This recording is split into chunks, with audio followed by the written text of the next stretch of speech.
رات کو میرے سسر جی نے میرا دروازہ کھٹکھٹایا اور مجھ سے بولے، بہو میں واش روم میں گر گیا تھا اور میرے پاؤں میں درد ہو رہا ہے، اگر تھوڑی مالش کر دیتی تو شاید مجھے کچھ آرام مل جائے۔ میں نے کہا، آپ کو چوٹ لگی ہے تو آپ نے مجھے بتایا کیوں نہیں؟ میں آپ کی بہو ہوں، کوئی غیر تھوڑی ہوں۔ پھر میں نے اپنے سسر کو اپنے بستر پر لٹا دیا اور ان کے پاؤں میں لگی چوٹ پر تھوڑا تیل لگا کر مالش کرنے لگی۔ اس کے بعد جو ہوا اس کا میں تصور بھی نہیں کر سکتی۔ انہوں نے تہمد باندھ رکھا تھا۔ مالش کرتے کرتے غلطی سے میری نظر تہمند کے اندر جا کر رک گئی۔ میرا ہاتھ جیسے جیسے سسر جی کے پاؤں پر حرکت کر رہا تھا وہ بھی حرکت میں آ رہا تھا اور کروٹیں بدل رہا تھا۔ مجھے بھی اپنے اندر کچھ ہلچل محسوس ہونے لگی۔ میں نے ہلکے سے اپنا ہاتھ اس کے سر پر مارا تو وہ غصے سے پھنکارا اور اپنا سر اٹھا لیا۔ میرے سسر نے ایک دم سے مجھے، دوستو یہ کہانی آپ اردو موج پر سن رہے ہیں۔ دوستو آج کی کہانی بہت ہی دلکش کہانی ہے۔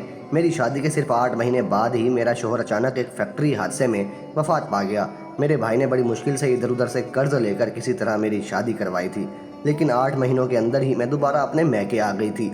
میرے میکے میں میری ماں نہیں تھی، اسی لیے مجھے ڈر لگتا تھا کہ اگر بھابھی کچھ کہہ دیں گی تو میں کس کے آنچل میں اپنا منہ چھپاؤں گی۔ میرے ماں باپ نہیں تھے، اس لیے ڈر اور بھی زیادہ تھا۔ پھر اچانک ایک دن میرے سسر ہمارے گھر آئے۔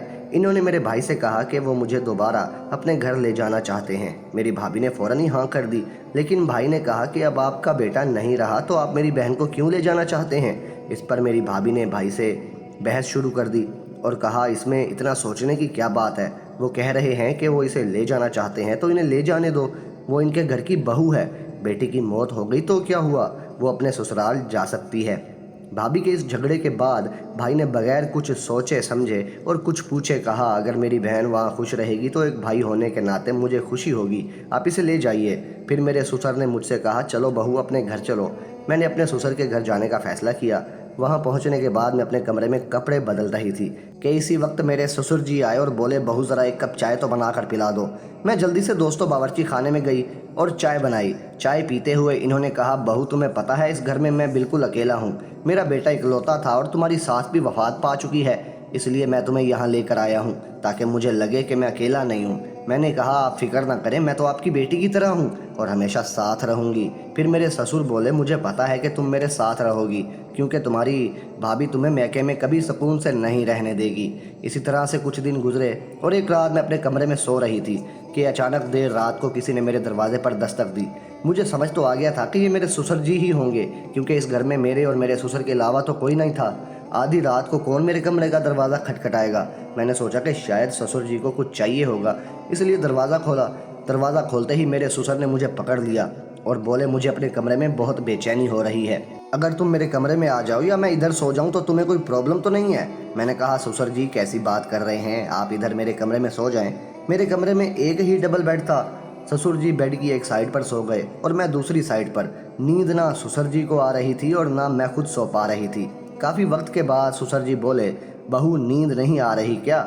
تو میں نے کہا، آپ بھی تو نہیں سوئے ابھی تک۔ اس پر سسر جی کہنے لگے، مجھے آج تمہاری ساس کی بہت یاد آ رہی ہے، جب وہ ناراض ہوتی تھی تو ایسے ہم ایک دوسرے کے ساتھ دور دور لیٹے ہوتے تھے، کیا تم بھی کبھی میرے بیٹے سے ناراض ہوئی تھی؟ میں چپ رہی، کچھ نہ بولی۔ تو سسر جی کہنے لگے، کیا ایسا نہیں ہو سکتا کہ ہم دوبارہ ایسے زندگی گزاریں جیسے ہم پہلے گزارتے تھے، تم اپنے شوہر کے ساتھ اور میں اپنی بیوی کے ساتھ؟ ہم شادی کر لیں تو ہم دونوں ایک اچھی زندگی گزار سکتے ہیں۔ مجھے پتہ ہے یہ معاشرہ ہمارے رشتے کو قبول نہیں کرے گا، مگر ہم چوری یہ رشتہ پروان چڑھا سکتے ہیں۔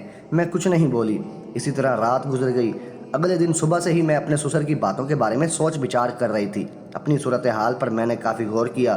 پھر سسر کا پیش کیا ہوا رشتہ مجھے ناممکن لگ رہا تھا کیونکہ میرے حالات مجھے کوئی نہ کوئی فیصلہ لینے پر مجبور کر رہے تھے۔ پھر مجھے خیال آیا کہ میں اپنے بھائی سے جا کر بات کرتی ہوں، لیکن یہ سب باتیں میں اپنے بھائی سے کرنے کی ہمت نہیں کر پائی کیونکہ مجھے معلوم تھا کہ بھائی یہ بات کرنے کے بعد ضرور غصہ ہو جائیں گے، اسی لیے میں انہیں اس بات کے بارے میں نہ بتا سکی۔ اسی طرح ایک دن صبح میرے سسر کو دوبارہ بات کرنے کا موقع ملا۔ انہوں نے کہا، بہو میں نے تم سے کچھ غلط نہیں کہا، بس میں اتنا چاہتا ہوں کہ تم میری خوشی میں آ جاؤ، میں اکیلا نہیں رہ سکتا، تمہارے ساتھ ہی میری زندگی مکمل ہوتی ہے۔ دوبارہ سسر جی سے یہ سب باتیں سن کر میں اندر سے کانپنے لگی اور کچھ بھی نہ بولی۔ تھوڑی دیر بعد سسر جی خود ہی باہر چلے گئے۔ اسی طرح سسرال میں کچھ دن گزر گئے۔ ایک رات کو میرے سسر نے میرا دروازہ کھٹکھٹایا۔ میں نے دروازہ کھولا تو مجھ سے بولے، بہو میں واش روم میں گر گیا تھا اور میرے پاؤں میں بہت شدید درد ہو رہا ہے، اگر تم تھوڑی مالش کر دیتی تو شاید مجھے کچھ آرام مل جائے۔ میں نے کہا آپ کو چوٹ لگی ہے تو آپ نے مجھے بتایا کیوں نہیں؟ میں آپ کی بہو ہوں، کوئی غیر تھوڑی ہوں۔ پھر میں نے اپنے سسر کو اپنے بستر پر لٹایا اور ان کے پاؤں میں لگی چوٹ پر تھوڑا سا تیل لگایا اور مالش شروع کر دی۔ اس کے بعد جو ہوا اس کا میں تصور بھی نہیں کر سکتی۔ انہوں نے تہمند باندھ رکھا تھا۔ مالش کرتے کرتے غلطی سے میری نظر تہمند کے اندر جا کر رک گئی۔ میرا ہاتھ جیسے جیسے سسر کے پاؤں پر حرکت کر رہا تھا وہ بھی حرکت میں آ رہا تھا اور کروٹیں بدل رہا تھا۔ مجھے بھی اپنے اندر کچھ ہلچل محسوس ہونے لگی، لیکن میں نے کنٹرول کیا اور سسر جی سے اجازت لے کر سونے کے لیے اٹھ گئی۔ آج کے اس واقعے نے میرے سسر نے میرے لیے جو جذبات ظاہر کیے تھے، انہوں نے میری زندگی کو ایک نئی سمت دے دی۔ ان کے الفاظ نے مجھے اندر تک ہلا کے رکھ دیا تھا۔ جب بھی میں سونے جاتی تو ان کی باتیں مجھے سوچنے پر مجبور کر دیتی۔ وہ کہتے تھے کہ میرے ساتھ رہنے سے انہیں اپنے اکیلے پن کا احساس نہیں ہوتا۔ وہ چاہتے تھے کہ ہم دونوں ایک نئی زندگی کا آغاز کریں۔ اس رات کے بعد میں خود کو بہت الجھن میں پاتی تھی اور میرے دل میں کئی سوال اٹھ رہے تھے کہ کیا یہ سب کچھ صحیح ہے؟ کیا یہ معاشرے کے اصولوں کے خلاف نہیں جائے گا؟ لیکن کہیں نہ کہیں میرے دل میں یہ بات بھی تھی کہ شاید میرے سسر واقعی اکیلے پن کا شکار ہیں۔ میں نے بہت سوچنے کے بعد ان سے بات کرنے کا فیصلہ کیا۔ ایک رات جب سسر جی سو چکے تھے تو میں ان کے کمرے کا دروازہ کھٹکھٹانے گئی۔ انہوں نے دروازہ کھولا اور مجھے دیکھ کر تھوڑا حیران ہوئے۔ میں اندر گئی اور کہا، سسر جی میں آپ سے ایک ضروری بات کرنا چاہتی ہوں۔ انہوں نے مجھے بیٹھنے کا اشارہ کیا اور سنجیدگی سے بولے، کیا ہوا بہو، تم اتنی رات کو کیوں آئی ہو؟ میں نے تھوڑی ہمت جمع کرتے ہوئے کہا، سسر جی میں نے آپ کے پیش کیے ہوئے رشتے کے بارے میں بہت سوچا ہے۔ میں سمجھتی ہوں کہ آپ اکیلے پن کا شکار ہیں اور آپ کو ایک ساتھی کی ضرورت محسوس ہو رہی ہے، لیکن اس رشتے کو معاشرے کے لوگ قبول نہیں کریں گے۔ اس رات کے بعد میں نے اپنے دل کو بے چینی کو کم کرنے کی کوشش کی۔ میں یہ سمجھ چکی تھی کہ سسر جی اپنے اکیلے پن سے نجات حاصل کرنا چاہتے ہیں، لیکن اس راستے پر چلنا ہم دونوں کے لیے بہت زیادہ غلط تھا۔ مجھے اپنی زندگی کی سمت کا تعین کرنا تھا اور میں نے فیصلہ کر لیا کہ اب میں اپنی زندگی کی بھاگ دوڑ خود سنبھالوں گی۔ اگلی صبح میں نے اپنے بھائی کو فون کیا اور ان سے ملنے کی خواہش ظاہر کی۔ میں جانتی تھی کہ مجھے اپنی صورتحال کے بارے میں ان سے بات کرنی ہوگی، چاہے یہ کتنا ہی مشکل کیوں نہ ہو۔ بھائی نے مجھے ملنے کے لیے بلایا اور میں ان سے ملنے کے لیے تیار ہو گئی۔ جب میں میکے پہنچی تو بھائی میرے چہرے کی الجھن کو سمجھ گئے۔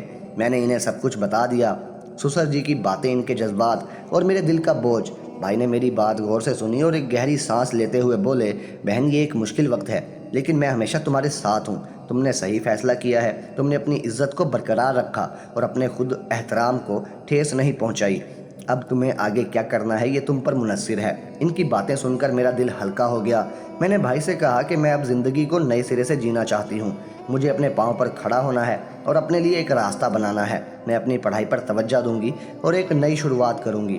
بھائی نے میری بات کی حمایت کی اور کہا، یہ تمہاری زندگی ہے اور تم جو بھی فیصلہ کرو گی میں تمہارے ساتھ ہوں۔ میں نے بھائی سے یہ کہہ کر رخصت لی کہ میں جلد ہی کسی نئے شہر میں جا کر اپنی تعلیم اور کریئر پر توجہ دوں گی۔ اب میری ترجیح یہ تھی کہ میں اپنی ایک ایسی زندگی بناؤں جس میں میں خود کو باعزت محسوس کر سکوں۔ گھر واپس آنے کے بعد میں نے سسر جی سے بات کی۔ میں نے ان سے کہا کہ اب میں اس گھر کو چھوڑ کر جانا چاہتی ہوں۔ مجھے اپنی زندگی کو دوبارہ سنوارنے کی ضرورت ہے۔ میں جانتی ہوں کہ آپ اکیلے ہیں، لیکن اب آپ کو بھی اپنی زندگی میں تبدیلی لانی ہوگی۔ ہم دونوں کو آگے بڑھنا ہوگا۔ سسر جی نے مجھے گہری نظر سے دیکھا اور آہستہ سے کہا، تم صحیح کہہ رہی ہو بہو، میں نے اکیلے پن میں صحیح اور غلط کا فرق کھو دیا تھا۔ مجھے تمہارے سہارے کی ضرورت تھی، لیکن اب میں سمجھتا ہوں کہ ہمیں اپنی اپنی راہوں پر چلنا ہوگا۔ میں تمہارے فیصلے کا احترام کرتا ہوں۔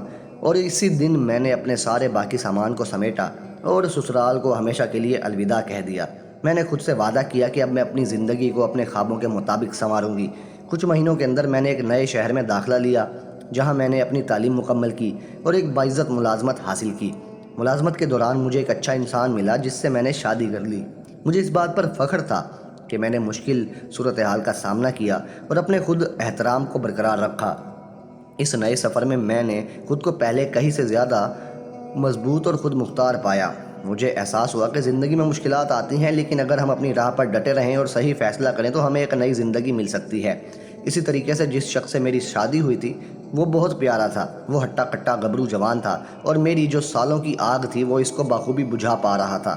اور جس طریقے سے آگ بجھاتا تھا، مجھے کوئی ملال نہیں تھا کہ میں نے اپنے سسر کی اس آفر کو ٹھکرا دیا تھا، لیکن اپنے ضمیر کو کبھی نہیں بیچا تھا، کیونکہ میں بھی ایک انسان ہوں اور میری زندگی کا فیصلہ کرنے کا حق بھی صرف مجھے ہی ہے۔ اس لیے آپ بھی اپنے راستوں پر اور اپنے فیصلوں پر ڈٹے رہیں، صحیح فیصلہ کریں، کیونکہ اگر ایسے فیصلے ہوں گے تو ہمیں ایک نئی زندگی مل سکتی ہے، ایک ایسی زندگی جو ہمارے خود احترام اور وقار سے بھری ہو۔ دوستو کہانی کیسی لگی کمنٹ میں ضرور بتائیں، اور ایسی ہی مزیدار کہانیاں سننے اور دیکھنے کے لیے میرے چینل اردو موج کو سبسکرائب کریں۔ شکریہ۔